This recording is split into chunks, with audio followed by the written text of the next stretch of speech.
diberikan kesehatan semua, sehingga kita berkumpul meskipun dalam media yang satu tempat, tapi kita bisa memanfaatkan media lain yang sekiranya kita bisa berkomunikasi dan berinteraksi. Dalam acara pagi hari ini, Pak Dokter akan melakukan semacam sharing terkait dengan isu yang saat ini sedang hangat-hangatnya di lingkungan kita, yaitu terkait dengan COVID-19, di mana semakin banyak yang terinformasi pasien cenderung meningkat saat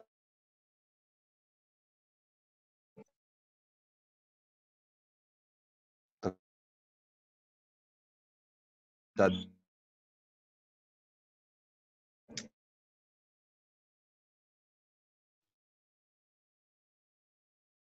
mengalami kesulitan tertolong. Namun kita harus hadapin ini semua dengan sebaik-baiknya. Memang belum lama ini Pak Dokter juga sudah memberikan sharing terkait dengan beberapa istilah dalam COVID. Mungkin tanggal beberapa waktu yang lalu, kalau kita simak ada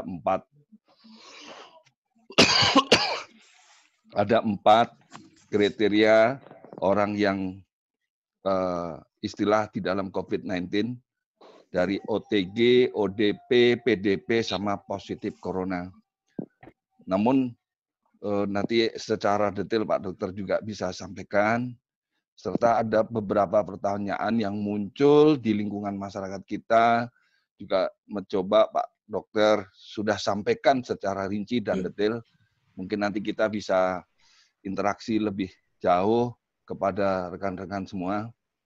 Saya mungkin ada yang lupa barangkali karena Bu yang kemarin sudah men-share di Balitbank, barangkali nanti ada dari lingkungan Balitbank yang akan bergabung. Kalau lihat di daftar yang kita ikuti bersama saat ini belum ada yang masuk, tapi minimal nanti kalaupun ada yang masuk mungkin akan bisa ikut berkontribusi, barangkali mendapat informasi dan penyerahan lebih detail. Skenario-nya barangkali buat teman-teman semua bahwasanya nanti Pak Dokter akan menyampaikan apa sih COVID-19 tadi, resiko-resikonya, terus kira-kira antisipasinya seperti apa, bagaimana, apa yang harus kita lakukan untuk mencegah atau menanggulangi tadi secara personal maupun secara kelompok. Barangkali gitu skenario-nya, nanti terus barangkali ada yang kepingin mendetailkan lebih jauh dari apa yang disampaikan Pak Dokter. Nanti kita buka forum untuk bertanya. Gitu ya Pak Dokter, Pak Kapus. Kita mulai aja, silahkan Pak Dokter waktunya.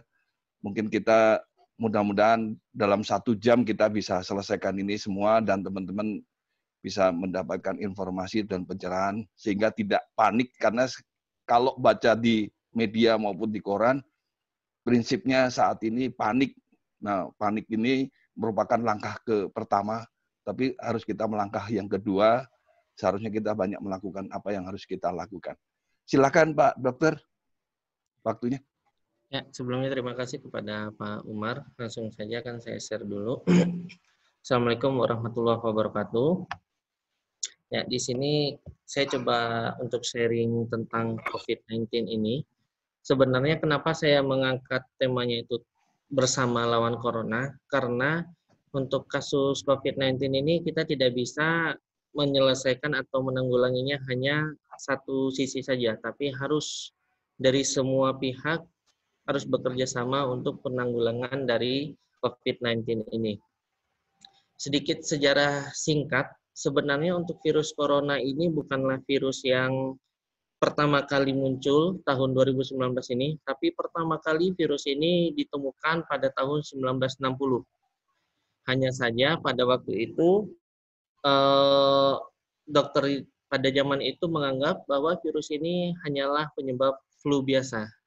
Nah, kemudian baru muncul lagi pada tahun 2002, waktu itu kita kenal dengan istilah SARS, yang disebut dengan SARS-CoV penyebabnya. Kemudian pada tahun 2012, virus ini muncul lagi, itu yang menyebabkan MERS. MERS ini merupakan virus yang ada di hewan mamalia di Timur Tengah. Waktu itu menjadi endemik di daerah Timur Tengah. Mungkin sedikit saya jelaskan perbedaan pandemik dan endemik, yaitu kalau endemik hanya satu daerah saja yang penyakit itu menularnya. Tapi kalau pandemik itu adalah seluruh dunia yang di mana penyakit itu bisa menularnya. Kemudian yang terakhir adalah SARS-CoV-2 ini yang menyebabkan COVID-19. Nah, nanti akan saya jelaskan apa bedanya corona dengan COVID-19. Kalau dilihat di gambar sebelahnya, ini mungkin hanya sedikit perbedaan struktur antara SARS, MERS, dan juga SARS-CoV-2 sekarang. Yang menjelaskan bahwa prinsipnya virus itu dia selalu bermutasi. Di tahun-tahun yang akan datang tidak menutup kemungkinan akan ada muncul virus baru. Gitu. Nah, kemudian kita lihat SARS-CoV-2 atau coronavirus ini itu adalah virusnya sendiri. Sementara yang disebut dengan COVID-19 itu penyakitnya. Jadi penyakit yang disebabkan oleh infeksi virus corona.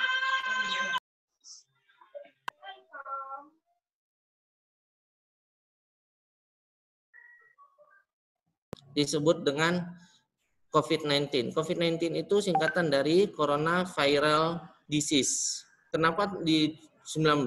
Karena penyakit ini ditemukan pertama kali di Wuhan pada tahun 2019 kemarin. Nah, kemudian secara epidemiologi sebenarnya untuk kasus COVID-19 ini angka fatality rate-nya itu tidak tinggi dibandingkan penyakit lain seperti demam berdarah. Tapi kenapa COVID-19 ini menjadi sangat penular? Nah, menurut penelitian oleh NHC, sebagian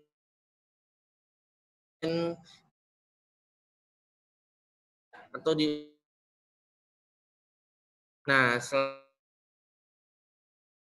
pasien yang punya ada penyakit bawaan, misalnya seperti penyakit pada jantungnya, atau dia punya riwayat penyakit diabetes. Kenapa pada penyakit diabetes ini berisiko? Karena pasien-pasien dengan penyakit gula atau penyakit diabetes ini sistem imunnya akan mengalami penurunan. Seperti itu. Ini terakhir kemarin saya lihat data, pastinya angka ini untuk hari ini pasti berubah. Ini gambaran di seluruh dunia sudah mencapai angka 1 juta dan angka kematiannya 64.000 sekian. Kalau bisa kita lihat menurut WHO angka kematiannya hanya 3,4% dari kasus yang ada dan angka kesembuhannya jauh lebih tinggi dibandingkan angka kematian. Tapi kita lihat atau kita bandingkan dengan di Indonesia.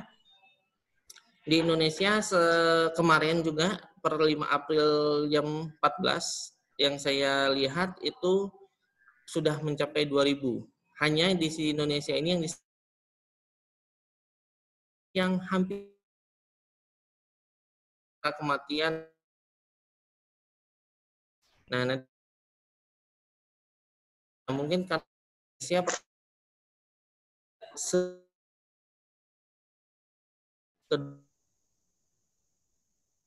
itu emang lebih banyak orang yang sudah lanjut usia. Bagaimana penularan dari virus corona ini? Sebenarnya virus corona ini awalnya ada di kelelawar, ular, dan lain sebagainya. Hanya saja dengan adanya mutasi dari virus itu, dia bisa ke tubuh manusia. Kemudian dari tubuh manusia ini penularannya pertama melalui batuk. Pasien yang terinfeksi virus corona, dia batuk atau dia bersin, atau kita berjabat tangan dengan pasien atau orang yang terinfeksi virus corona. Nah, hanya saja batuknya ini akan mengeluarkan yang disebut dengan droplet. Droplet itu air liur yang keluar pada saat batuk, berbicara, atau bersin. Droplet ini ukurannya lebih besar, yaitu sehingga pada saat batuk, droplet ini hanya mencapai jangkauannya sekitar 2 meter maksimalnya. Maka dari itu, salah satu pencegahan itu yaitu berjaga jarak dengan orang sekitar 2 meter. Tujuannya adalah agar dropletnya ini tidak sampai kepada kita, maupun bersin ataupun berjabat tangan. Nah, atau kita misalnya memegang benda di mana virus itu menempel pada benda tersebut. Nah, yang harus diketahui bahwa virus itu bukanlah makhluk hidup, karena dia sendiri tidak bisa hidup tanpa, atau dia tidak bisa berkembang tanpa ada host. Host itu adalah makhluk hidup di dalamnya. Nah, pada saat kita di tangan kita ada virus tersebut, itu tidak akan menyebabkan infeksi pada tubuh kita sendiri. Yang menyebabkan infeksi itu pada saat kita mengucek mata kita, kemudian ngorek-ngorek hidung, ataupun kita memasukkannya ke dalam mulut. Karena kulit kita sendiri sebenarnya dia punya sistem imun, sehingga virus itu tidak bisa masuk ke dalam tubuh. Hanya saja kalau mata, hidung, dan juga mulut itu adalah membran mukosa namanya, di mana sistem pertahanan tubuhnya tidak sama dengan yang ada di kulit. Maka dari itu salah satu pencegahannya nanti dijelaskan adalah cuci tangan sesuai standar. Untuk penularannya ini sedikit perjalanan SARS-CoV-2 itu di dalam tubuh. Pada saat dia masuk ke dalam tubuh kita, dia terutama melalui saluran napas. Kenapa di saluran napas? Karena ternyata dikatakan bahwa di saluran napas itu terdapat reseptor tersebut. Nah, pada saat virus itu masuk ke dalam tubuh kita pun, itu dia tidak tidak langsung menyebabkan penyakit muncul di tubuh kita.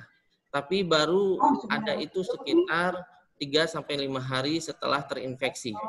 Nah, kalau dilihat pada saat tubuh kita itu terinfeksi, tubuh kita tidak hanya diam saja, dia akan mengeluarkan imun atau sistem pertahanan tubuhnya, kemudian dia antigen presentasi ini dia akan kasih tahu kepada sistem imun yang lebih kuat lagi, sehingga nanti terbentuklah sistem kekebalan tubuh yang kuat.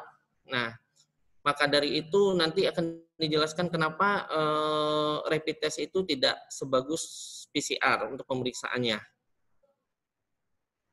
Ini untuk gejala-gejala yang muncul.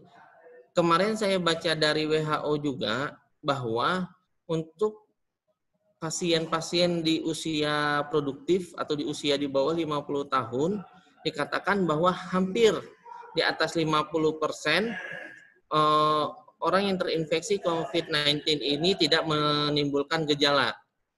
Nah, kenapa? Karena sistem pertahanan tubuh di usia produktif itu jauh lebih baik dibandingkan usia lanjut. Namun bagi orang-orang yang memiliki gejala yang paling sering itu adalah demam, kemudian batuk kering, kemudian pegal-pegal, kemudian bisa batuknya ada dahaknya, yang sudah menjadi lebih berat lagi bisa menyebabkan pernapasan yang pendek atau sesak napas, kemudian gatal tenggorokan itu sangat kecil gejalanya, sakit kepala, menggigil, mual muntah, kemudian hidung tersumbat, diare atau diare, batuk berdarah, ataupun adanya mata merah. Ini kasus yang jarang ditemukan gejala pada pasien, tapi bisa saja terjadi. Kenapa? Karena dia masuk dari mulut, hidung, maupun mata, sehingga gejala yang dimunculkan pun dari organ tersebut. Nah, untuk tes diagnostiknya itu kan sekarang yang digalakkan itu adalah rapid test antibody. Antibody itu sebenarnya sistem imun yang ada di dalam tubuh kita, dan dia tidak akan muncul, bukan tidak akan muncul, tapi dia tidak muncul pada sesaat virus itu masuk ke dalam tubuh. Tetapi dia baru muncul itu setelah 3-5 hari kita terinfeksi oleh virus tersebut. Sehingga pada saat untuk rapid test ini idealnya adalah pemeriksaannya 3-5 hari setelah dia kontak dengan pasien COVID-19 untuk melihat apakah dia benar positif atau negatif. Karena jika misalnya dia kontak baru kemarin, kemudian diperiksa rapid test, kemungkinan besar dia menjadi positif juga kecil gitu.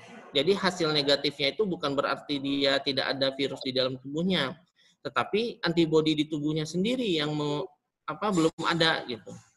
Nah, itu pertama. Kedua, bisa juga negatifnya itu bukan karena virusnya yang nggak ada, tapi negatifnya itu gara-gara dia ada gangguan pada sistem imunnya, misalnya pada pasien penderita HIV/AIDS atau dia mengkonsumsi obat-obat anti radang, yang contohnya itu metilprednisolon, dexamethasone, biasanya yang suka nyeri pada kaki itu suka mengkonsumsi obat tersebut, sehingga antibodi di dalam tubuhnya tidak ada. Jadi makanya kalau saya baca juga dikatakan rapid test ini sensitivitasnya hanya 36%. Maksud 36% itu positif dari 100 orang penderita COVID-19 ini, hanya 36 orang yang dinyatakan positif melalui pemeriksaan rapid test ini. Rapid test ini sebenarnya bukan alur suatu untuk mendiagnosisnya, tapi dia ini hanya digunakan untuk studi epidemiologis atau surveillance, atau untuk melihat dalam suatu daerah itu apakah dia terkena atau tidak. Nah, dan lebih bagusnya lagi sebenarnya bukan dibatasi ya, harusnya misalnya kayak di Bandung itu sudah ada yang positif, harusnya satu Bandung itu dilakukan pemeriksaan rapid test antibody. Hanya saja kan kendalanya itu ada di alat yang pas-pasan. Nah, tapi kelebihan dari COVID-19 pemeriksaan rapid test ini harganya jauh lebih murah dibanding dengan PCR. Untuk PCR sendiri, kalau untuk rapid test ini sampelnya diambil dari darah karena kita memeriksa antibodi di dalam tubuh, bukan virusnya tapi antibodi. Nah, sementara untuk PCR kita untuk memeriksa apakah virus itu ada di dalam tubuh kita atau tidak. Nah, sampelnya diambil di apus tenggorokan. Kenapa? Karena pertama kali virus itu masuk ke tubuh kita, dia melalui tenggorokan. Nah, makanya hari pertama pasien itu terinfeksi pun sudah bisa terdeteksi dengan menggunakan PCR ini. Kekurangan dari penggunaan PCR ini, dia pertama mahal, kedua waktu pengerjaannya cukup lama, bisa sampai 3 hari. Jadi yang dinilai dari PCR ini DNA dari si virusnya itu tersebut. Cuman untuk konfirmasi pasien itu dia positif atau tidak, ya menggunakan PCR ini. Nah, ini yang tadi dijelaskan sama Pak Umar, bahwa ada beberapa istilah di dalam COVID-19 ini untuk perlu kita ketahui. Pertama adalah OTG atau orang tanpa gejala. Nah, ini yang paling banyak untuk saat ini. OTG ini diprediksi jauh lebih banyak dibandingkan ODP ataupun PDP. Kriterianya apa saja? Pertama, dia pernah kontak dengan orang yang dinyatakan positif COVID-19 dalam 14 hari terakhir, dalam artian dia kontak dengan orang positif itu dalam 14 hari ke belakang, tapi dia tidak menunjukkan gejala apapun. Itu untuk OTG. Kalau untuk ODP, dia pernah riwayat perjalanan di dalam atau luar negeri dengan transmisi lokal. Di Indonesia yang termasuk transmisi lokal itu di Jakarta sama Surabaya. Atau dia pernah kontak dengan penderita COVID-19 yang dinyatakan positif dan pasiennya itu ada keluhan demam atau batuk atau pilek atau sakit tenggorokan. Ini pilihan, salah satunya saja. Itu nanti yang membedakan antara ODP dengan PDP. Bahwa ODP ini atau kalau di WA yang pernah saya share itu, makanya saya ataunya saya perbesar itu untuk membedakan antara ODP dan PDP. Kalau PDP ini sama, dia riwayat perjalanan ke luar negeri sebelumnya, atau dia pernah kontak dengan penderita yang dinyatakan positif sebelumnya, dengan keluhan demam dan, nah, jadi ada keluhan demam dulu untuk PDP ini. disertai dengan batuk, pilek, sakit tenggorokan, atau bisa lebih berat lagi dia pneumonia. Pneumonia ini radang paru-paru, keluhannya adalah sesak napas. Itu. Kalau untuk positif COVID atau konfirmasi COVID-19, yaitu orang yang sudah dilakukan pemeriksaan PCR dan dinyatakan hasilnya adalah positif. Itu yang bedanya. Ini alur untuk menurut dari Kementerian Kesehatan yang harus diketahui pada saat kita berkunjung kepada wilayah yang terjangkit atau pernah kontak sebelumnya, maka pasien tersebut kita masukkan ke dalam OTG. Jika dia misalnya ada keluhan dari salah satu dibanding yang tadi, maka kita masukkan dia ke dalam ODP. Nah, untuk pasien ODP ini, kalau dari alur ini sebenarnya tidak ada untuk pemeriksaan rapid test. Dari alur ini, pasien yang ODP maupun PDP sekalipun harus dilakukan dengan PCR. Nah, yang membedakan adalah rapid test ini karena PCR ini keadaannya terbatas dan butuh waktu yang lama, maka agar lebih cepat menyaringnya, kita terpaksa pemerintah melakukan untuk rapid test. Nah, rapid test ini idealnya adalah 3-5 hari setelah pasien itu atau kontak dengan pasien yang positif COVID-19. Nah, untuk pasien-pasien ODP ini sebenarnya dalam 14 hari itu cukup isolasi di rumah. Ini saya rasa cukup tahu saja gambarannya, tidak perlu saya jelaskan. Ini yang paling utama. Pasien-pasien dengan OTG atau ODP, dia sebaiknya isolasi diri di rumah. Kenapa saya menyarankan lebih baik isolasi diri di rumah? Karena kita tidak pernah tahu nih pasiennya apakah dia positif atau negatif untuk virusnya. Kalau misalnya dia pergi ke rumah sakit, seandainya dia negatif, kemudian dia pergi ke rumah sakit dan ada orang positif, malah dia nanti tertular dari orang tersebut. Atau kebalikannya, dia misalnya ternyata positif, pada saat perjalanan dia kontak dengan orang lain, dia malah menularkan kepada orang lain. Kalau saya lihat prosedur idealnya itu harusnya pemeriksaan untuk rapid ini atau pengambilan sampel untuk PCR itu tenaga kesehatannya yang berkunjung ke rumah pasien untuk mencegah si pasiennya itu kontak dengan dunia luar, itu dulu. Nah, kemudian dia harus mengisolasi diri di rumah sendiri atau fasilitas sendiri selama 14 hari minimal. Kenapa 14 hari minimal?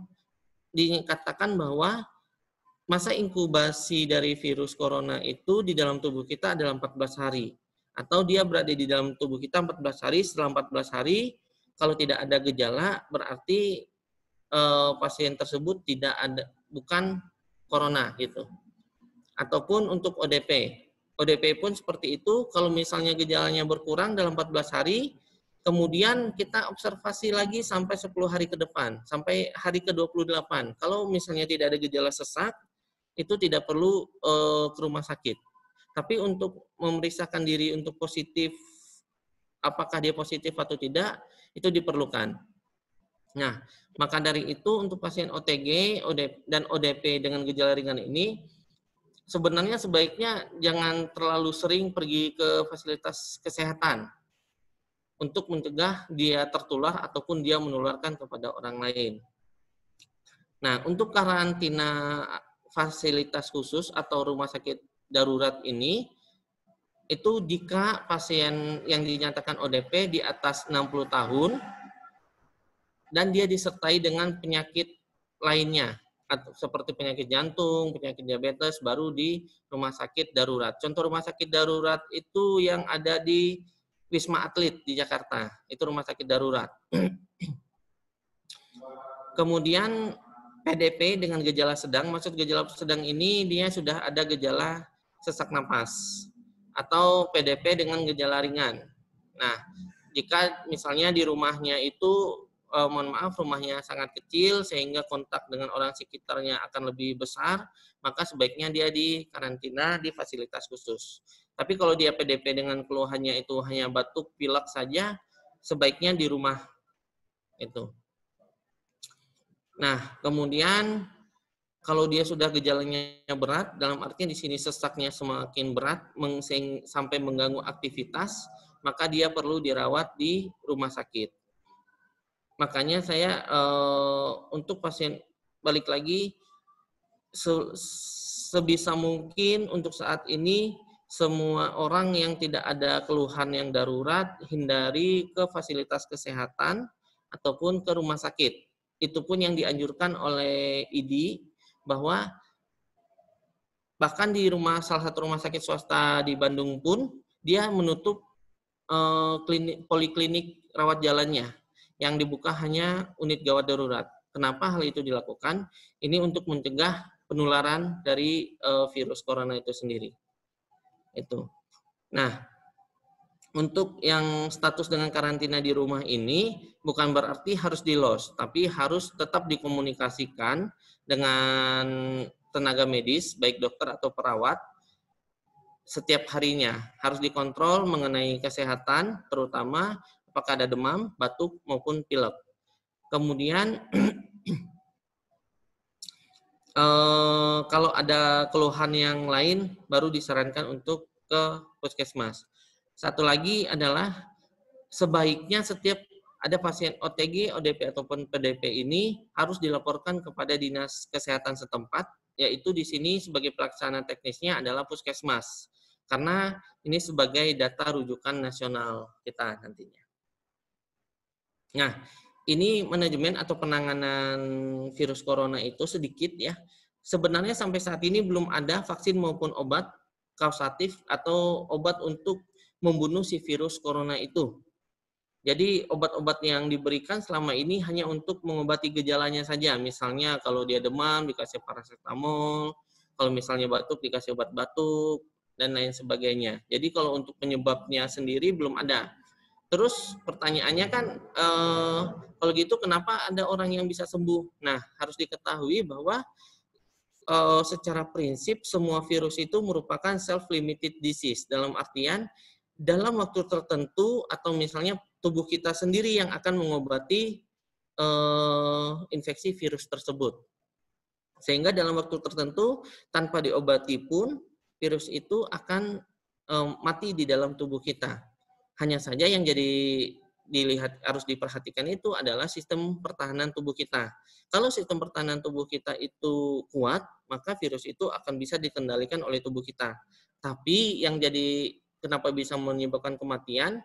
Ya karena sistem tubuh di dalam tubuh pasien itu dia lagi lemah.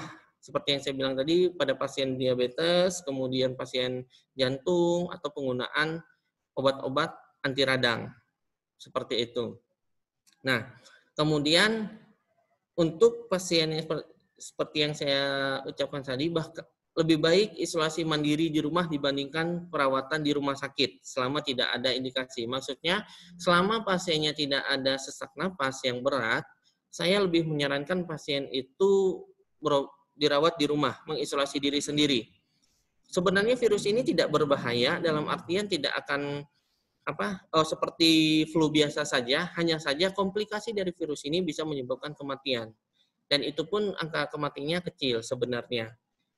Kita kasih contoh saja, banyak yang melakukan isolasi mandiri yang setelah terkonfirmasi COVID-19, pertama wakil wali kota kita sendiri, yaitu Pak Yana, itu positif, kemudian isolasi mandiri di rumah dengan konsumsi makanan yang sehat, vitamin yang cukup, kemudian tidak stres, maka akhirnya sekarang dia dinyatakan sembuh.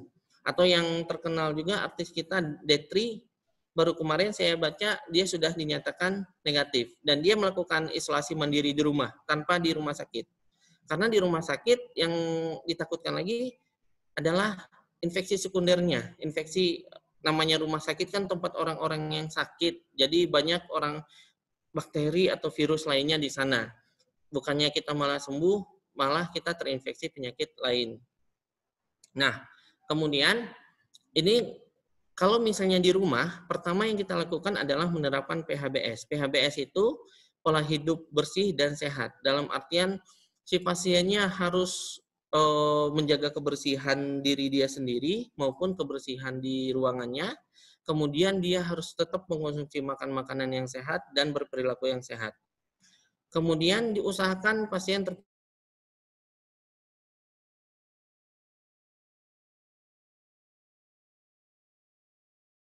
tapi diusahakan dia terpisah.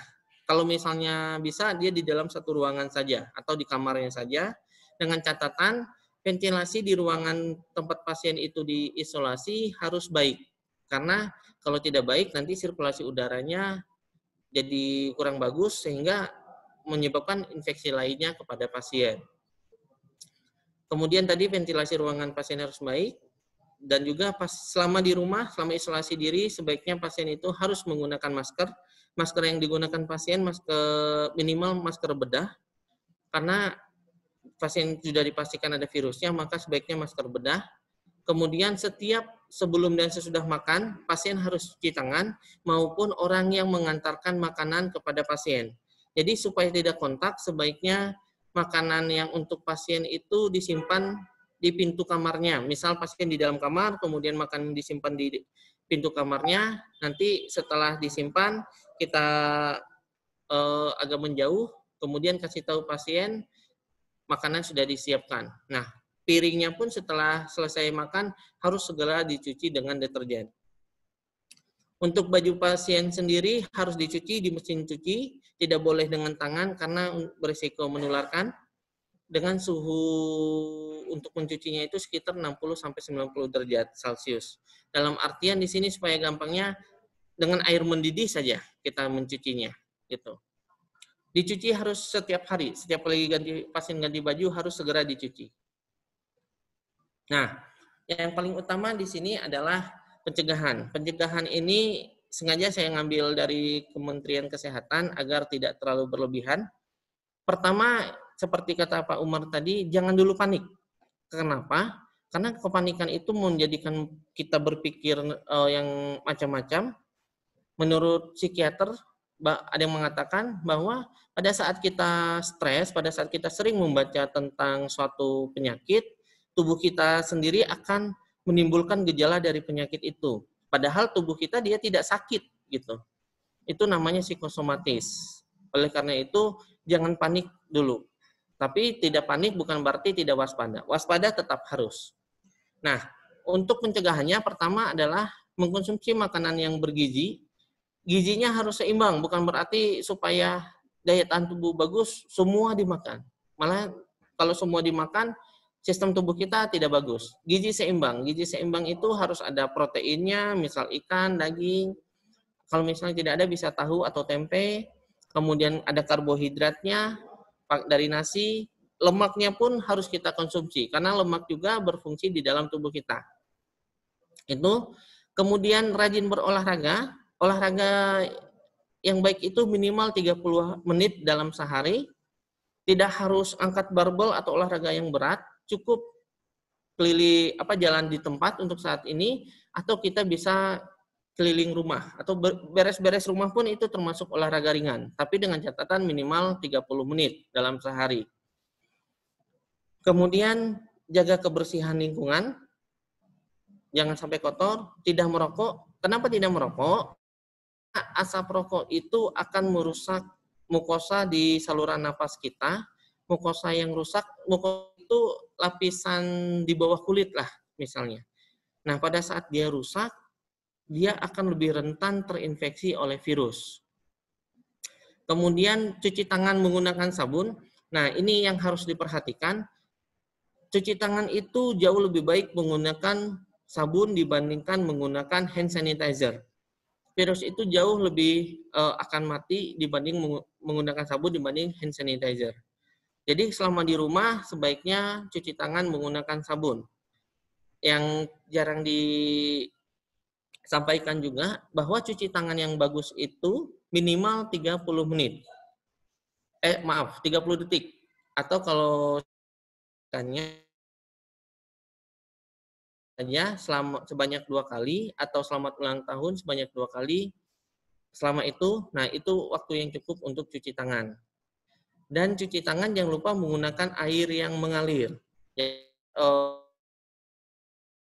Karena di sana lagi, kalau air mengalir, virusnya akan mengalir di sana.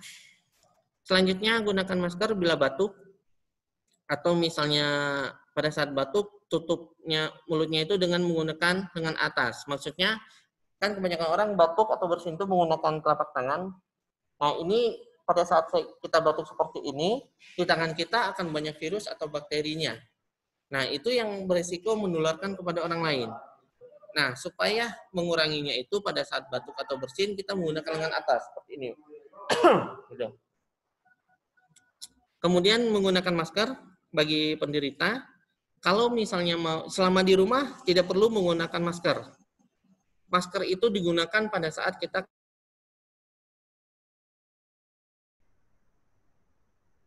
18 sehari minimal. Makanan harus dimasak dengan matang. Jadi yang suka makan steak harus yang well done, harus matang. Karena jika tidak matang, virus atau bakterinya masih bisa hidup. Kemudian bila demam dan sesak, segera ke fasilitas kesehatan. Atau kalau misalnya tidak ada kontak handphone untuk dihubungi tenaga medisnya, lebih baik melalui via handphone dulu. Apakah perlu atau tidak ke rumah sakit. Kemudian terakhir jangan lupa berdoa, karena bagaimanapun juga ikhtiar kita, yang kita lakukan ini ikhtiar, tapi semua hasil hanya Allah yang menentukan. Dan saya tambahkan di sini adalah berpikir positif. Kenapa berpikir positif? Karena pikiran itu, jadi gini, 50% penyakit itu disebabkan oleh fisiknya yang terganggu, 50% lagi adalah pikirannya yang terganggu. Makanya saya kemarin saya sangat mewanti-wanti usaha tetap positif. Kemudian bahwa OTG, ODP atau PDP bahkan COVID terkonfirmasi sekalipun itu bukanlah aib bagi kita. Jadi kita tidak perlu jadi merasa minder, merasa malu, atau kita yang sehat tidak perlu menghindari orang OTG atau PDP itu. Orangnya tidak perlu dihindari, yang perlu dihindari itu adalah penyakitnya. Nah, itu makanya saya tetap harus berpesan bahwa tetap berpikiran positif. Ya, mungkin sekian. Balik lagi, bersama lawan corona ini maksudnya adalah pertama dari pemerintah harusnya lockdown total. Kalau dari segi kesehatan itu sebaiknya untuk pencegahan ini adalah lockdown total, dalam artian semua orang berada di rumah kecuali untuk keadaan darurat saja boleh di luar. Kenapa? Dengan penularan, sehingga penularannya itu bisa lebih dikendalikan. Kemudian tenaga kesehatan harus lebih siap lagi. Kemudian terakhir kita sebagai masyarakat umum harus bisa menjaga diri. Pada saat pemerintah bilang lebih baik di rumah, ya kita lebih baik di rumah saja. Mungkin sekian dari saya. Terima kasih. Assalamualaikum warahmatullahi wabarakatuh. Waalaikumsalam. Pak Dokter. Ya Pak. Izin kalau sekiranya tadi bahan paparannya tadi bisa di-share, nanti biar teman-teman yang sekiranya ikut dengerin ini barangkali adalah yang tertinggal atau diketahui. Tapi hal ini bisa di-sharekan kepada lingkungannya masing-masing atau di rekan-rekannya, sehingga info ini akan semakin luas, hingga minimal dengan media ini kita bisa ikut turut membantu memutus mata rantai apa yang terjadi saat ini. Kalau sekiranya berkenan, mohon bisa dikirim ke teman-teman untuk bisa di-share ya Pak Dokter. Ya Pak, insya Allah Pak. Ya Pak Dokter, saya sebelum saya ke teman-teman, saya punya pertanyaan kecil nih Pak. Jadi kalau tadi bahwasannya sudah orang dilakukan tes, ya adalah hasilnya kurang dari diinfokan kurang dari 3 hari dia belum nampak gitu ya. Tapi ini pertanyaan saya, andai di hari yang ke-10, ke-11 kah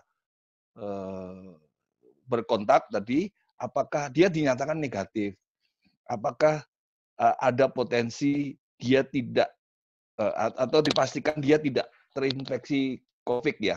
Barangkali gitu Pak Dokter. Karena ini yang kadang-kadang hasil ini yang mungkin berkeliaran saat ini di lingkungan kita, nggak tahu seperti apa, bagaimana, sehingga dia merasa memang nampak sehat, tapi sebenarnya dia membawa dia istilahnya.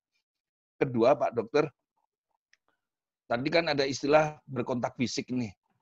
Kalau dia badan ini tidak tadi misalnya bersentuhan ketemu di pasar kah, di tempat minimarket atau apa, waktu kita sudah mencoba menutupin dengan media yang ada, tapi kena badan kita, terus badan kita nanti baru tersentuh tangan, nanti tangan tadi kok tidak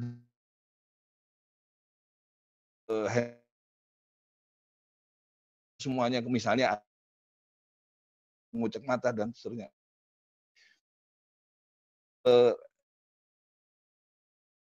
Tanya dulu. Pertama, rapid test Pak ya. Jadi pada saat ada pasien OTG ataupun ODP, pada saat dinyatakan pertama kalau di atas 3 hari, misalnya pada hari ke-10 negatif, apakah dia pasti negatif atau tidak? Sebenarnya tidak. Nah, makanya untuk pasien yang di OTG tetap kita pantau minimal kesehatannya dari hari pertama dinyatakan ODP itu Pak. Jadi pada hari 10 itu dia negatif, kita tidak bisa langsung mengeksklud mengeluarkan dia dari statusnya dengan dari ODP, tapi baru bisa kita keluarkan dia dari status ODP jika setelah hari ke-14 dia tidak menimbulkan yang lainnya gitu. Itu yang pertama. Yang kedua, pada saat kita kontak itu tetap berisiko menimbulkan gejala Pak, atau berisiko kita terinfeksi dari virus corona itu sendiri. Gitu, Pak. Oke. Makasih Pak Dokter. Jadi untuk teman-teman semua, barangkali ada yang ingin pendalaman atau bertanya kepada Pak Dokter di momen yang baik ini, pagi ini kita. Silakan. Sedikit Pak Umar, mengklarifikasi yang kontak fisik seperti apa yang dimaksud Pak Dokter tadi, atau bersinggolan, atau kalau yang dari Pak tadi kan salaman atau kita berbicara hadap-hadapan. Nah kalau yang tadi di keramaian itu kira-kira kontak seperti apa Pak Dokter? Terima kasih. Ya Pak, jadi prinsipnya gini, yang paling bagus ideal itu adalah berjarak 2 meter. Kurang dari 2 meter saja kita bisa berisiko terinfeksi gitu. Kontak fisiknya bersenggolan pun kita tidak pernah tahu di tangan pasien, di baju, di bagian tubuh pasien lainnya itu apakah ada virusnya atau tidak. Nah, tadi tanpa sengaja misalnya kita kontak di lengannya, sementara di lengannya ada virusnya, kemudian kita juga tanpa sengaja pegang yang bekas kita kontak tadi, ada di telapak tangan kita, kemudian karena penularannya kurang lebih seperti itu, Pak. Oke, Pak Dokter, Pak Kapus. Barangkali ada teman-teman yang lain. Saya, Pak. Selamat, ya, Pak. Selamat. Silakan, selamat. Iya. Selamat pagi, Pak Dokter. Terima kasih atas sharingnya. Pertanyaan saya singkat saja, Pak. Saya mendapat kabar per pagi ini dari grup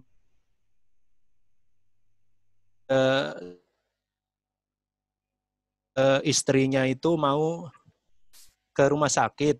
Nah ini SOP-nya seperti apa untuk yang ODP ini untuk memeriksakan, karena ternyata dari kabar terakhir ini untuk yang di Kementerian SDM ya Pak Dokter ya, untuk yang istrinya ini akhirnya diantar sama si suaminya yang positif ini ke rumah sakit gitu loh. Nah ini yang saya ingin tanyakan adalah prosedur SOP di Kementerian SDM apabila ada yang ODP atau ini yang mau memeriksakan ke rumah sakit. Prosedurnya seperti apa? Begitu Pak Dokter. Ya, kalau di SDM sendiri saya rasa itu balik lagi ke unit masing-masing Pak ya. Pertama, kedua, setiap daerah itu memiliki kebijakan tersendiri untuk pemeriksaan PCR ini. Seperti misal kalau di Jakarta mungkin dia akan lebih massal, sementara kalau di Bandung itu prosedurnya, kalau kita sih menyarankan lebih baik kontak dulu fasilitas kesehatan di sana, kemudian via handphone dulu apakah perlu ke rumah sakit atau tenaga medisnya yang menjemput bola lah istilahnya untuk mengambil sampel pemeriksaannya gitu Pak. Tapi kalau misalnya dia diantarkan oleh yang positif, sebaiknya jangan. Ya maksudnya dia akan lebih berisiko tertular lagi gitu Pak. Oke, terima kasih Pak Dokter. Atau kalau misalnya di gini aja Pak, biar lebih enak, kalau misalnya ada yang terkonfirmasi positif, baiknya keluarga yang terkonfirmasi itu menghubungi dokter dari unit masing-masing. Nah, nanti dari unit itu akan menjelaskan lebih detailnya lagi.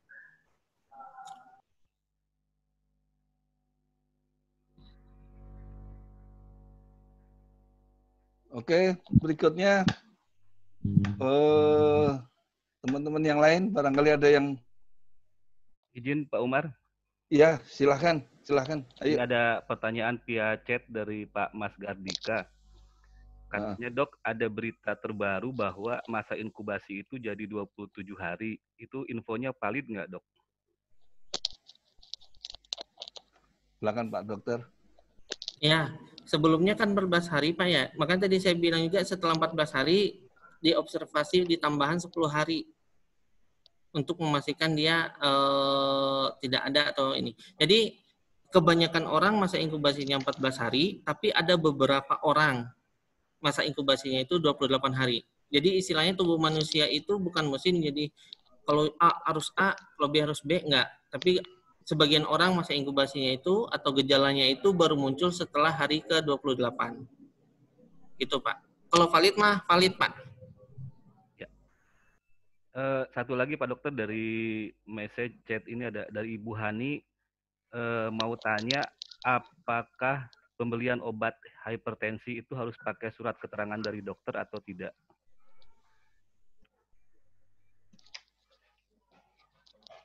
Untuk pemberian obat hipertensi surat keterangan dari dokter. Nah, kalau untuk hipertensi, kalau dia punya riwayat hipertensi yang kronis, sebaiknya iya. Sebaiknya untuk semua pasien hipertensi sebaiknya menggunakan resep dokter. Itu. Ya. Ini yang berikutnya dari Bu Desi, mau tanya, ada 2 pertanyaan Pak Dokter. Yang pertama, prosedur kalau kita menerima paket dari kurir online. Yang kedua, soal keamanan dari bilik disinfektan sendiri, karena ada informasi kan tidak boleh disemprot ke tubuh sekarang. Ya.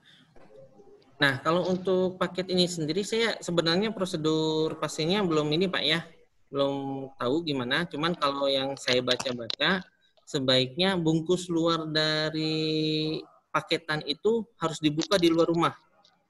Dibuka di luar rumah, kita ambil isinya, atau kita ambil isi baru dimasukkan ke dalam rumah. Pun itu tidak boleh, kalau paketannya bukan makanan, tidak boleh langsung diapa-apakan dulu, didiamkan dulu saja di rumah. Kalau misalnya makanan, harus dipanaskan lagi. Pada saat sudah sampai, kan biasanya suka pakai kresek, kreseknya dibuang di luar, kemudian baru masukkan rumah, langsung dipanaskan lagi. Seperti itu. Kemudian yang mengenai bilik disinfektan, nah ini sebenarnya saya dari awal penggunaan juga, saya sudah sangat tidak suka. Disinfektan itu sendiri tidak untuk tubuh manusia. Ini aja, pada saat kita pakai Q by Clean aja, baunya kan luar biasa menyengat, karena dia sifatnya iritatif. Nah, pada saat kita menggunakan by Clean ke tubuh kita, itu malah merusak tubuh kita sendiri. Makanya ada hand sanitizer itu adalah istilahnya disinfektannya untuk tubuh itu hand sanitizer lah, atau sabun. Nah, kalau untuk benda mati baru menggunakan disinfektan. Seperti itu Pak, kurang lebih. Berikutnya dari Ibu Retno Damayanti, bahwa katanya ada info virus mengalami mutasi menjadi airborne virus. Itu infonya valid atau tidak Pak Dokter? Ya. Nah, untuk sampai saat ini saya sempat baca di koran, tapi kalau di jurnal resminya saya belum baca bahwa virus itu sekarang sudah airborne infection. Sejauh ini virus itu tidak menular melalui udara. Sejauh ini Pak ya. Cuman karena ini virusnya mutasi baru, pasti informasi yang beredar itu akan berubah-ubah. Dan karena kan pasti para peneliti akan melakukan penelitian terus-terusan gitu. Pasti informasinya akan selalu berubah-ubah. Tapi untuk sampai saat ini tidak ada informasi resmi bahwa virus itu menular melalui udara.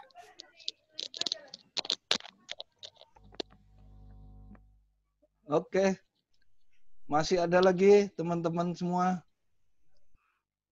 Pak Umar, mungkin kalau yang bertanya boleh diketik via chat, nanti kita bacakan Pak pertanyaannya. Oke. Boleh, silahkan bagi teman-teman yang sekiranya bisa disampaikan via chat, nanti biar dibacakan oleh Pak Denny ya. Benar Pak Denny ya barusan ya? Ya, saya hafal suaranya. Oke. Barangkali ada teman-teman yang lain? Jenny. Ada ini dari Jenny Pak. Iya, silakan. Bacain aja. Adakah minimal penggunaan hand sanitizer dalam satu hari lebih efektif cuci tangan atau pakai hand sanitizer, Dok? Ya, kalau di rumah jauh lebih efektif pakai sabun. Kalau minimal penggunaan tidak ada. Tapi kalau di rumah balik lagi jauh lebih efektif pakai sabun. Selama ada sabun lebih baik cuci tangan menggunakan sabun Pak dibandingkan hand sanitizer. Hand sanitizer itu hanya digunakan dalam keadaan tidak ada sabun untuk mencuci tangan. Oke, baik Dok. Selanjutnya dari Bu Dina Inawati. Kalau untuk cairan disinfektan menggunakan cairan Dettol, bolehkah disemprotkan ke tubuh? Ya, kalau Dettol itu bukan termasuk cairan disinfektan sebenarnya. Dia bagian isinya kalau saya pernah baca itu hampir sama dengan isi di sabun. Jadi boleh-boleh saja kalau untuk Dettol, karena dia penggunaan untuk tubuh. Baik. Selanjutnya dari Pak Tendi, bagaimana perlakuan bagi penderita diabetes? Apa yang harus dilakukan, Dok? Ya, sebenarnya gini, selama kita di lingkungan rumah kita tidak ada yang terinfeksi virus corona, insya Allah kita tidak akan pernah terinfeksi gitu, selama kita berada di rumah.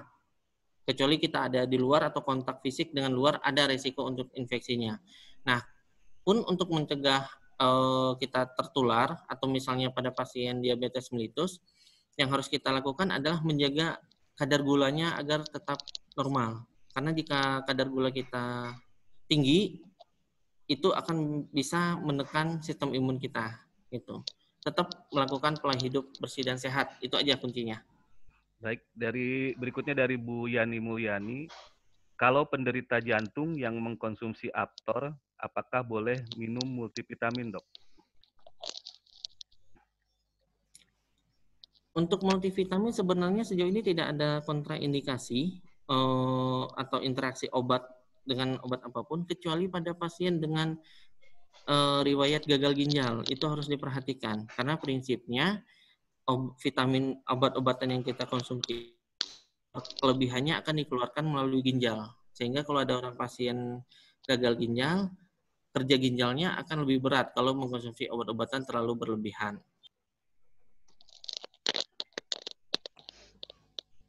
Ya, belum ada lagi, Pak Omar. Oke, barangkali teman-teman yang lain. Ini ada lagi Pak Omar. Rina. Mei Rinda dulu Pak. Oh, Mei Rinda, oke.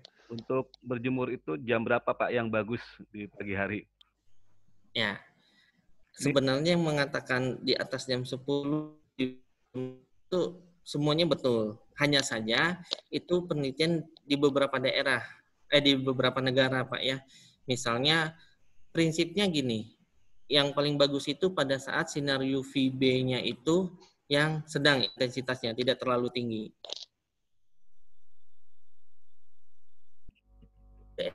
sinar UVB-nya di intensitas sedang itu di atas antara jam 10 sampai jam 1 atau jam 2-an.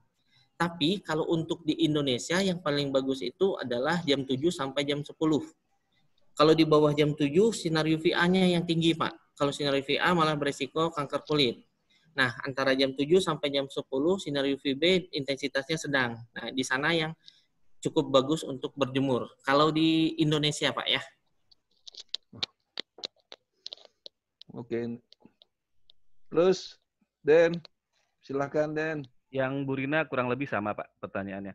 Ini ada lagi dari Bu Dina, batasan penggunaan untuk meningkatkan imun tubuh, batasan penggunaan obat untuk meningkatkan imun tubuh seperti Imbos dan lain-lain itu seperti apa, Dok? Ya. Sebenarnya untuk meningkatkan imun tubuh yang paling baik itu mengkonsumsi makanan yang seimbang, bergizi dan seimbang. Nah, untuk konsumsi obat-obatan itu ya saya menyarankan tidak melebihi dari batas wajarnya. Ya, kalau mau mengkonsumsi pun batas amannya sih cukupnya sekali sehari juga sudah cukup sebenarnya.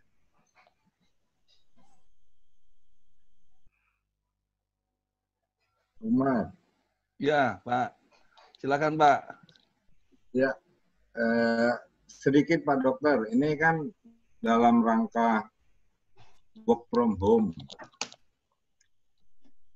Kan sebagian teman-teman ini ada yang sudah ke daerah, ada ya di Bandung sendiri kan kita tersebar, ada yang di Padalarang, Cimahi segala.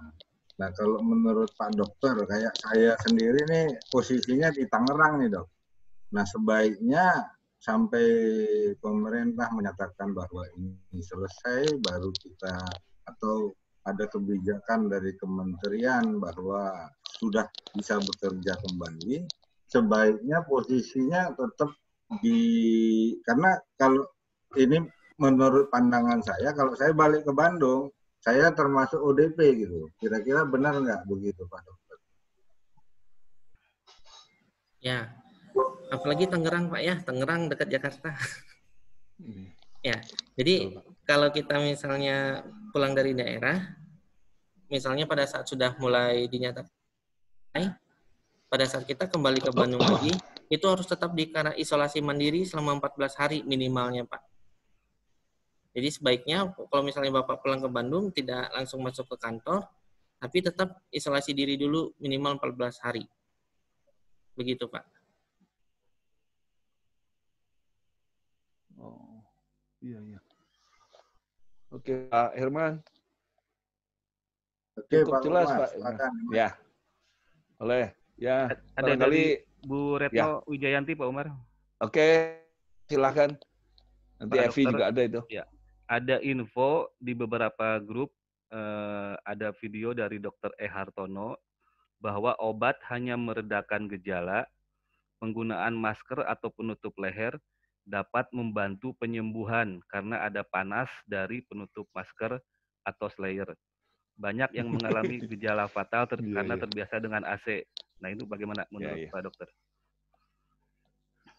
Ya, kalau untuk obat memang betul. Selama ini obat-obatan yang digunakan itu yang saya kasih tahu tadi hanya untuk mengobati gejalanya saja. Tapi kalau untuk penggunaan masker sendiri untuk pengobatan saya belum pernah mendengar Pak aslinya. Hanya saja kalau untuk penggunaan AC memang berisiko memperberat karena AC itu sirkulasinya tidak bagus gitu. Tapi kalau untuk penggunaan masker sebagai pengobatan saya belum pernah mendengarnya. Ya, ini karena jadi saya nggak bisa jawab untuk saat ini. Berikutnya dari Bu Evi, untuk aturan minum untuk meningkatkan imun tubuh itu bagusnya pagi hari, malam, atau mau tidur atau kapan Pak Dokter? Minum kalau untuk penggunaan imun booster sebenarnya tidak ada aturan ya, mau pagi, siang, malam silahkan saja, tidak ada masalah. Gitu. Ada lagi dari Pak Ade nih. Penyebaran virus itu kan via droplet ya. Kalau dropletnya menempel di suatu benda, lalu dropletnya hilang atau kering, virusnya masih bertahan atau tidak, Pak? virus itu bisa bertahan di benda sekitar 4-9 jam kalau saya baca. Jadi dropletnya kering pun virusnya tetap menempel di benda tersebut. Itu.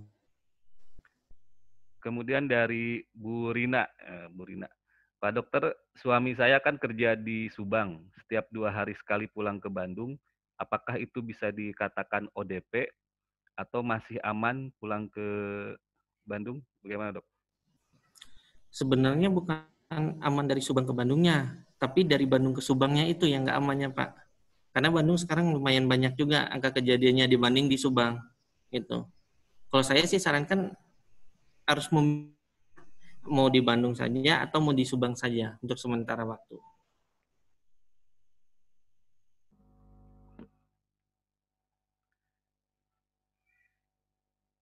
Ya, habis Pak Umar sepertinya.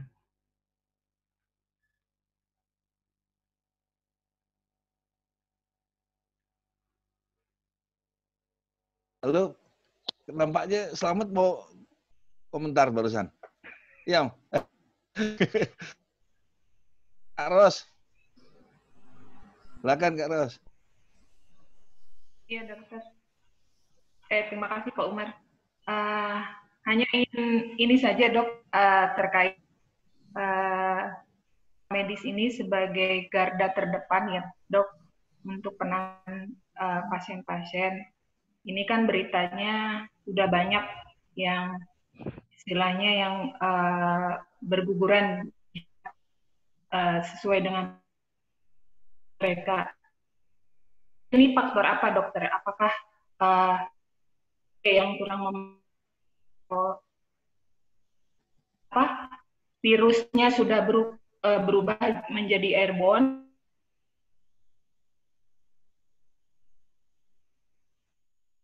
Sebenarnya teman-teman tidak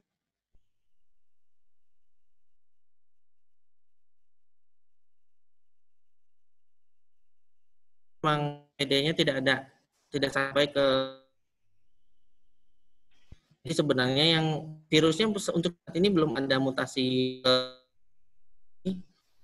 Sejauh ini yang dapatkan informasinya adalah APD-nya yang tidak memadai gitu. Makanya untuk penggunaan APD itu saya sangat menyarankan biarkanlah untuk tenaga medis yang di puskesmas dan rumah sakit saja dulu yang menggunakan utamanya gitu, Bu.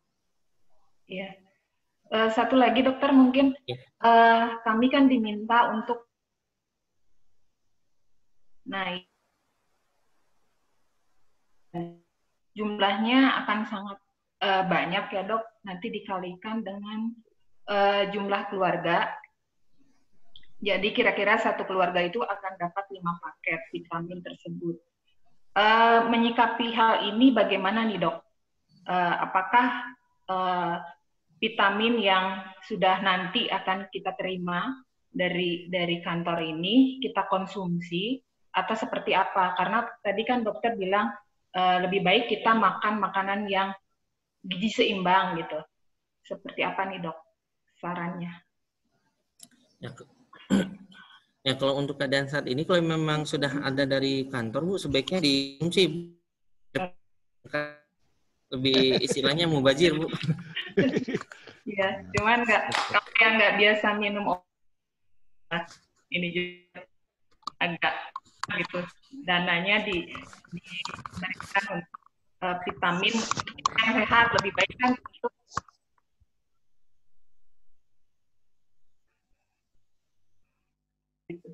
Iya. Sebenarnya kalau untuk masalah Bu susah dapatkan di Bandung. Iya betul. Ya dulu atau setiap individu yang mau mendapatkan bingkis paket ini benar mau dikonsumsi atau tidak. Kalau misalnya tidak mau dikonsumsi lebih baik dialihkan kepada yang mau mengkonsumsinya saja dari mubazir nantinya. Mungkin itu saja. Oke, makasih. Ada lagi barusan Dan. Silakan Denny. Ya, baik Pak. Ini dari Pak Julius dulu via WhatsApp ini. Dok, apakah kalau yang sayur kita beli di pedagang keliling itu, apakah mencucinya cukup pakai air mengalir saja? Kalau sekarang kan ada ini Pak ya, untuk mencuci sayur dan buah-buahan. Kalau air mengalir saja saya rasa kurang untuk saat ini. Nah, sekarang ada yang untuk mencuci sayuran dan buah-buahan itu, nah itu bisa digunakan kalau kata saya. Itu Pak. Baik. Selanjutnya dari Pak Wawang. Bagi penderita batuk atau flu, saat ini ada yang merasa takut untuk konsultasi ke dokter karena takut langsung dijadikan ODP. Bagaimana itu, Dok? Sebenarnya gini, tidak bisa langsung bilang batuk flu itu langsung ODP pasiennya. Karena harus lihat dulu riwayat kontak. Kan tadi kriterianya ada batuk flu-nya itu, kemudian harus ada riwayat kontak dengan pasien terkonfirmasi COVID-19 dulu. Kalau misalnya tidak ada riwayat kontaknya, itu nggak bisa langsung bilang dia ODP gitu. Dan kalau untuk mungkin pegawai Tekmira bisa langsung WA saya saja jika ada keluhan tersebut untuk mencegah ke fasilitas kesehatan lainnya gitu, Pak. Gitu. Dok, kan kita belum tahu bahwa orang yang kita kontak tadi adalah positif. Ini yang jadi problem saat ini kalau kita dengerin berita ya di media televisi itu, ini yang carrier tadi, Dok. Posisinya orang itu nampak sehat, tidak ada keluhan, tapi sebenarnya dia positif. Ini yang kita nggak tahu. Ternyata waktu ya kita ada kontak, tapi kan kita nggak tahu nih. Kebetulan ya kalau nampaknya yang kita kontak tadi adalah kebetulan tadi carrier tadi. Gimana, Dok? Kalau buat memastikan, bagusnya kita lapornya ke puskesmas setempat dulu. Tapi jangan ke puskesmasnya gitu. Harus menghubungi via handphone dulu lah. Agar kita tidak langsung ke puskesmas. Apakah nanti apakah dimasukkan ke kriteria ODP atau tidak, itu nanti belakangan. Tapi kalau mau amannya, dia mengisolasi, pada saat dia ada batuk dan flu, mengisolasi diri aja dulu selama 14 hari. Selama tidak ada sesak, itu virus ini akan sembuh sendiri. Pun kalau dia positif, selama tidak ada sesak, virus ini akan sembuh sendiri nantinya. Seperti itu, Pak.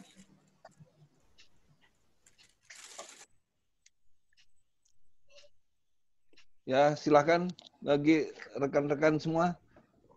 Nih, ada muncul lagi. Ada dari Bu Desi. Kalau untuk silakan Den. Iya, Pak. Denny. Kalau siap, Pak Umar. Kalau nih, untuk jubir kita ini mana ini Denny? Iya, Den. Silakan ada, Den. Iya, Den. Dok, tadi kan untuk sayuran ada untuk mencuci sabunnya. Kalau untuk lauk pauk gimana, Dok? Ikan atau udang itu sama nggak katanya? Dari Bu Desi ini, Dok. Kalau sejauh ini saya produknya nggak tahu, Pak. Kalau untuk ikan dan lain-lainnya, sebenarnya gini, kalau virus, kan kalau lauk pauk seperti ikan, udang dan lain-lainnya itu kalau sudah dalam keadaan mati, kita diamkan selama 4 jam atau sampai 9 jam juga, virusnya akan mati sendiri. Dan pengolahannya yang harus matang. Jadi pun misalnya ada virus, kalau misalnya kita masak dengan harus benar-benar matang, insya Allah virusnya juga akan mati. Karena dia strukturnya itu DNA, pada saat suhunya tinggi, dia akan rusak sendiri struktur si virusnya itu. Ya. Ada pertanyaan berikutnya, tapi mungkin ini buat Bu Nia atau Pak Kapus ini, Pak. Apakah perlu ada bantuan tambahan lagi suplemen vitamin dari kantor, Pak? Karena di apotek sudah habis semua, katanya, Pak. Ya, boleh izin menjawab. Ini terkait vitamin, memang dari arahan dari kementerian sendiri, kita diminta untuk pengadaan paket medicine kit ya. Sedang kita usahakan, kemarin sudah koordinasi dengan Kimia Farma. Mungkin kalau untuk stok yang besar, sepertinya harus kita kontak ke Kimia Farma Jakarta. Nah, satu lagi mungkin terkait ini, dokter, nanti misalnya kita sudah dapat vitamin, ini dosisnya seperti apa, dokter? Apakah kita bebas misalnya 1 butir 1 hari atau seperti apa, dok? Ya. Kalau untuk vitamin nanti harus saya lihat kandungan dosisnya Bu ya, dalam artian dalam satu tabletnya itu apakah 500 mg atau 1000 mg, karena nanti penggunaannya berbeda. Kayak misalnya gini, vitamin C itu ada yang dosis 1000 mg dalam satu tablet, ada yang 500. Kalau yang 500 berarti diminumnya 2 kali sehari. Kalau misalnya yang 1000 berarti cukup sekali sehari gitu. Jadi harus saya lihat dulu sediaan obatnya dulu Bu, mungkin. Iya, baik. Mungkin nanti kalau misalnya barangnya sudah ada, kami konsulkan ke dokter untuk aturan dosisnya ya dok ya. Ya, baik Bu. Siap. Mungkin masukan aja. Kalau ini saat ini belum menjadi pengadaan, sebaiknya malah justru usulannya itu dikonsultasikan ke Pak Dokter, sehingga apa yang direncanakan tadi memang ini yang kita perlukan. Takutnya nih, tadi dosisnya ketinggian, atau malahan justru mungkin vitaminnya itu tidak itu, tapi vitamin yang lain yang diperlukan. Mungkin gitu kalau masukan saya. Ya. Kalau jenis vitaminnya, kita sudah disarankan sama dengan kementerian ya, Pak, melalui Busnet. Jadi vitaminnya C, E, dan D, dokter. C, E, dan D. Nah, mungkin dari dokter sendiri sudah ada arahan dosisnya nggak untuk vitamin C, E, dan D? Kalau balik lagi Bu, nanti kalau untuk C misalnya, C itu penggunaannya itu maksimal sehari itu 1000 mg. Nah, balik lagi nanti misalnya vitamin D-nya itu dalam satu kapsul atau tabletnya itu berapa miligram gitu Bu. Nanti ya, kalau sudah ada, boleh nanti ini kan ke saya dulu Bu ya. Iya. Ini ada yang masuk ke saya lewat WA, Panendar Yono. Silakan Panendar kalau mau bertanya langsung saja.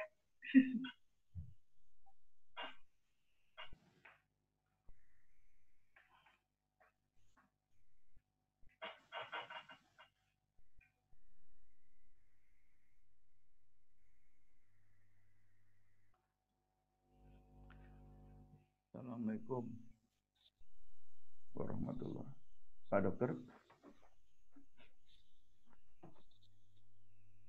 Pak Dokter. Ya, Pak. Ya. Assalamualaikum warahmatullahi wabarakatuh. Waalaikumsalam. Pak Dokter, ini lumayan juga nih. Work from home ini cukup ini ya gimana caranya nggak stres gitu ya. Kita masing-masing ini apa melaksanakan aktivitas inilah sesuai dengan tugasnya masing-masing gitu ya. Menarik nih apa yang didiskusikan tadi. Yang saya ingin tanyakan ini Pak Dokter, doplet tadi mungkin sudah disinggung ya. Doplet apa yang dari mungkin yang sudah kena ataupun kita nggak tahu itu sudah kena apa tidak ya. Itu virus COVID-19 itu kalau menempel di benda mati mungkin tadi sudah ditanyakan mungkin ya. Benda mati dan hidup itu berapa lama ya? Kalau saya dengar tadi kalau benda mati itu dia selama kering gitu ya. Kering itu langsung hilang gitu ya. Artinya virus COVID ini dia hidup di daerah lembab ya. Itu pertanyaan yang saya ingin tanyakan justru ini. Saya pernah mendengar di ulasan dari salah satu profesor di perguruan tinggi gitu ya. Hasil penelitian mereka bahwa virus COVID ini hidup di daerah yang relatif hidup di suhu dan kelembapan yang rendah ya. Jadi bagi daerah tropis seperti Indonesia gitu pada umumnya itu diuntungkan ya. Ini yang saya ingin tanyakan, kaitannya begini, apakah benar gitu ya virus COVID ini akan mudah menyebar di daerah lebih dingin gitu ya? Ya seperti daerah Jakarta sama Bandung kan panas Jakarta kan gitu ya. artinya potensi penyebaran di daerah dingin itu lebih mudah. Ya. Nah, yang kedua, pertanyaan yang kedua itu kaitan masker, Pak. Masker N95 gitu kan. Kemudian kita disuruh pakai kain biasa gitu ya. Ini efektivitas kita di dalam menyaring virus itu bagaimana gitu ya. Karena kalau virus itu katanya nano di atas, di bawah 200 atau gimana itunya, itu ada 150 atau berapa gitu ya. Itu Pak Dokter mungkin bisa dijelaskan. Terima kasih. Ya, kalau pernyataan virus itu lebih hidup di tempat dingin atau panas, baru tadi pagi juga Pak ya, saya dapat baca berita dari BMKG, kemudian dari UGM itu penelitiannya, bahwa virus itu lebih bertahan di tempat dingin. Sebenarnya gini, untuk angka penularan maupun virus itu bertahan hidup atau tidak, itu tidak begitu besar hubungannya. Dalam artian, kalau dia sudah di dalam tubuh, virus itu lebih gampang menularkan. Yang jadi masalah itu sebenarnya bukan virus itu berada di benda matinya. Yang jadi masalah itu pada saat virus itu berada di tubuh manusia. Dan manusia itu bergerak kemana-mana, dia kontak kemana-mana, nah itulah resiko untuk penularan dari virus itu sendiri. Nah, kemudian mobilitas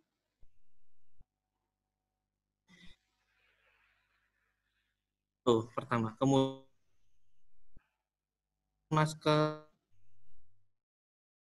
tadi nih Pak, instruksi pemerintah sebenarnya gini, kenapa tidak sebaiknya lebih baik menggunakan masker kain dibandingkan masker bedah atau untuk yang N95, karena masker itu sendiri sekarang sudah susah dicarinya, sehingga tenaga medis, bahkan tenaga medis di rumah sakit pun kekurangan gitu Pak. Kalau misalnya masyarakat semua menggunakan masker N95 atau masker untuk bedah itu, berarti nanti tenaga medis yang resiko penularannya jauh lebih tinggi akan lebih banyak yang akan terinfeksinya. Mungkin itu arahan kenapa harus pakai masker kain. Tapi sebenarnya kalau saya pribadi sih masker kain tetap aja lebih bandingkan menggunakan kita keluar menggunakan masker. Mungkin segitu, Pak. Mungkin satu pertanyaan lagi ya Pak Umar. Denny, silakan Denny. Ini pertanyaan terakhir mungkin Dok ini. Apakah binatang peliharaan dapat menjadi media penyebaran virus COVID-19 ini, Pak? Binatang, ya memang awalnya dari binatang, Pak. Jadi mungkin agak spesifik binatangnya, Dok. Karena saya termasuk yang penggemar nih masalahnya. Kira-kira kalau yang binatang apa? Awalnya pertama adalah kelelawar dan ular, Pak ya. Cuman saya boleh bertanya Pak Umar. Saya pernah baca, cuman ini tidak bisa saya pertanggungjawabkan bahwa di kucing dan anjing pun bisa menularkan. Tapi saya nggak berani ini benar atau tidaknya gitu. Ini hanya baca di ya berita-berita gitulah, bukan di jurnal. Kalau burung dan ayam gimana, Dok? Asli saya belum baca, Pak. Nanti kalau udah dapat saya info pribadi, Pak. Ya. Ya. Halo, boleh bertanya Pak Umar? Silakan. Halo. Siap. Ya, silakan. Dok, Dok, kalau yang kena COVID-19 itu ada nggak apa analisis darahnya seperti apa, Dok? Apakah leukositnya tinggi atau yang lainnya, Dok? Ya, kalau untuk pasien COVID, ya Pak, untuk pasien COVID-19 itu dari pemeriksaan darahnya biasanya kadar trombositnya yang menurun sama kadar leukositnya juga menurun, Pak, bukan meningkat malah. Tapi kadar leukosit dan juga trombosit yang rendah itu kita tidak bisa mengatakan dia COVID-19 atau tidak, karena banyak penyakit-penyakit gambaran darahnya sama seperti itu. Gitu. Untuk awal mungkin mengarah ke COVID bisa ke sana, tapi tetap harus dikonfirmasi menggunakan pemeriksaan PCR lagi. Sama satu lagi pemeriksaan lainnya adalah gambaran ronsen ininya, ronsen dadanya yang banyak bercak putih. Kalau istilah kedokterannya dia banyak mengarah kepada pneumonia gitu, Pak. Oh, iya. Kemarin kan saudara saya di Tangerang, Dok. Halo? Silakan Halo? Pak Nur. Silakan Pak Nur. Iya. Iya, saudara saya di Tangerang. Kemarin dia pingsan di pasar ya. Halo? Ya, terus Pak Nur. Halo. Iya, dia pingsan di pasar, kemudian dirawat di rumah sakit, gitu kan, sembuh 3 hari, terus paru-parunya ada bercak, Dok. Itu sudah mengarah ke sana, Dok, ya? Kalau mengarah iya, tapi untuk konfirmasi saya harus di PCR dulu. Mengarah iya mungkin. PCR ya. Oke, Dok. Iya. Itu aja, Dok. Iya, Pak. Saya mau tanya Boleh. satu lagi dulu nggak? Ibu Monika, silakan Ibu Monika. Dari tadi saya mau nanya tapi saya takut jadinya aduh. Dokter, saya tuh dari mulai WFH ya, badan saya tuh udah nggak enak, kayak mau batuk pilek ya kan. Nah kemudian sampai pada akhirnya saya dapat resep dari dokter, alhamdulillah di apotek yang dekat rumah, karena itu harus resep dokter. Mendingan tuh dokter, saya mendingan aja. Tapi saya tadi malam jam 10 malam saya ke dokter, karena dokter dekat rumah, karena saya udah 2 hari, 3 hari nyesek sama hidung tuh kayak ada tersumbat begitu. Saya udah mikirnya udah enggak aja. Kemudian juga yang jelas sih matanya kambuh. Kalau terapi itu apa sih bahasa Indonesianya ya? Itu agak mending, dada juga jadi berdebar. Akhirnya saya ke dokter, tadi malam tuh nyari kosong dulu jam 10, karena saya ke dokter juga takut gitu kan.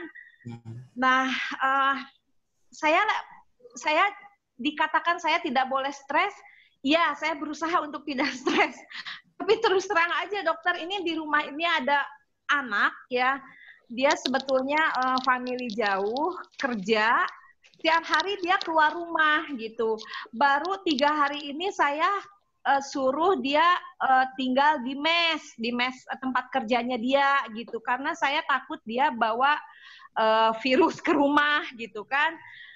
Nah, saya tuh dokter jadi parno gitu. Saya jadi rasain ini sakit saya apa ya gitu, kok rasanya nggak sembuh-sembuh, tapi saya nggak berani untuk pemeriksaan lebih lanjut. Hanya tadi malam kata dokter yang biasa saya yang dekat rumah itu, Ibu ini mah aja gitu kan. Nah, pertanyaan saya dokter, apa kira-kira nih yang harus saya identifikasi sendiri di rumah seandainya obat mah saya ini habis, kemudian rasa mau pilek, mau batuk itu masih ada juga. Padahal saya nggak mau berobat lebih lanjut gitu, kemana, keluar rumah tuh saya nggak mau gitu. Itu gimana ya baiknya menurut dokter, identifikasi apa yang harus saya jadi mikir terus gitu, ini sakit apa ya saya ya? Saya mungkin ketakutan ya saya akhirnya ya dokter ya. Gimana ya baiknya dokter? Ya, pertama mungkin memang psikis Bu ya, dalam artian dalam keadaan sekarang orang-orang pasti berpikir seperti itu. Kedua, ini mungkin bukan hanya Ibu Bu yang merasakan. Apalagi sekarang sudah masuk minggu keduanya, semua itu. Kemudian seperti yang saya bilang tadi, ada seorang psikiater bilang pada saat kita berpikir atau misalnya sering membaca berita. Jadi gini, supaya Ibu nggak stres, jangan baca berita tentang COVID deh Bu. Ibu di rumah, hiburan yang lain. Grup-grup itu ini sekarang saya dengar juga udah, aduh ampun, jadi saya mikirnya Pak Umar nanya yang pembawanya siapa, carrier-nya kita nggak tahu. Saya pagi-pagi tukang sayur lewat, saya keluar dulu meskipun jauh coba. Jadi saya kan mikirnya enggak gitu. Itu dia Pak Umar juga ngomong gitu, Pak dokter bilang jangan dengar berita ya. Saya akhirnya kan mau nggak mau jadinya gimana ya, aduh ampun. Ya, jadi pakai yang karbon aktif Bu Ika. Gimana dokter jadinya baiknya? Ya, pertama yang harus dilakukan, pikirannya harus ditenangin dulu, Bu. Kalau kata saya. Ibu udah tenang, kalau misalnya gejalanya masih ada, Ibu boleh menghubungi saya aja. Kapanpun, insya Allah 24 jam handphone saya masih aktif. Mungkin kalau malam dibalasnya rada lama mungkin. Selama Ibu tidak sesak, kemudian selama Ibu tidak sampai batuknya parah, nggak perlu khawatir. Enggak. Cuma berdebar banget ini apa nyesaknya apa sih? Kayak saya pikir sih asam lambung, saya berpikir positif asam lambung lah naik gitu kan. Saya masih berpikir seperti itu gitu kan. Sampai berdebar banget dokter ini. Aduh, ampun. Nah, kalau berdebar itu sebenarnya, nah itu yang saya bilang tadi Bu, nama gangguannya psikosomatis. Jadi karena pikiran Ibu sudah kemana-mana, ke fisik Ibu jadi kenanya gitu. Padahal penyakitnya nggak ada di dalam tubuh Ibu sendiri. Gitu. Jadi yang penting Ibu selama tidak ada sesak, tidak ada yang parah, dalam arti yang batuknya itu nggak berhenti-berhenti, Ibu nggak perlu khawatir. Ya itu udah, dulu. Alhamdulillah ya itu aja dulu ya patokannya dokter ya. Oke. Nah, Bu makasih Ika. dokter. Ya, nuhun Pak Umar ayo jadi lihat nih. Di close ya Pak Umar. Dokter, presentasinya itu penyakit yang sekarang ini tidak terlalu bahaya sebenarnya. Yang lebih bahaya itu adalah psikomatisnya. Karena dengar berita, saya pun adalah pendengar, dengerin saya ikut deg-degan. Iya, bukan Pak Umar, tadi malam ke dokter yang biasa saya dekat rumah ini, saya tuh sengaja telepon ya ke ininya apa sih, ke susternya, kosongnya kapan gitu kan ya Bu, saya jam 9 masih ada Bu, jam 10 saya baru datang karena kosong. Saya itu disemprot dulu kan masuk ke ruangan, dokternya sendiri bilang begini, coba Bu, saya sebenarnya ketakutan saya terima pasien katanya gitu kan, saya takut sekali, dia bilang begitu. Tapi ini yang pasien kan ini apa dokternya tuh rumahnya masuk gang gitu kan ya, jadi tapi saya nggak tega Bu, tetangga banyak yang saya bilang ini ada yang sakit corona enggak datang ke ini, alhamdulillah sih enggak. Dalam hati saya nih dokter mungkin belum aja dalam hati itu. Aduh, saya juga ketakutan, dokter ketakutan apalagi saya. Ampun. Iya. Ya sudah, terima kasih Pak Dokter ya, terima kasih ya. Mungkin gini, ini kalau barangkali cukup ya. Sebenarnya saya kepinginnya juga dibuka ini karena ternyata semakin siang semakin banyak yang menarik untuk kita diskusikan. Tapi biar tidak mengganggu semuanya, barangkali bagi teman-teman yang kebetulan saat ini ada pertanyaan yang belum tertampung, minta tolong nanti Denny, ya Pak, minta tolong Denny kompilasi nanti kirim ke Pak Dokter, nanti Pak Dokter jawab via WA aja karena media kita yang paling efektif sekarang adalah WA. Ya. Besok kalau sudah ada jawaban dari Pak Dokter dikirim, di-share ke teman sehingga informasi ini semakin meluas sehingga teman-teman yang kiranya tadi saya pun terus terang baru WFH 2 hari saya tumbang gara-gara kena vertigo. Cuman saya takut, saya diem aja, nggak ke dokter ya. Kebetulan ada anak, ada kakak yang kita bisa komunikasi. Alhamdulillah 2 hari sudah relatif agak pulih, belum 100%. Cuman saya juga ngerasain apakah karena saya yang ngikutin berita tadi, kalau nggak diikutin nanti ya rasanya ada yang suatu yang ketinggalan. Tapi semua tadi kan mungkin kemarin belum lama ini ada info yang disampaikan dari teman-teman, mungkin di-share lagi, itu yang ada 3 tahap mempelajari, menghadapi atau apa itu yang itu ya tolong di-share lagi aja. Ya. Tiga tahapan tadi kita ada di mana. Mungkin kalau yang di depan sudah saatnya yang tadi Bu Ika sampaikan, kita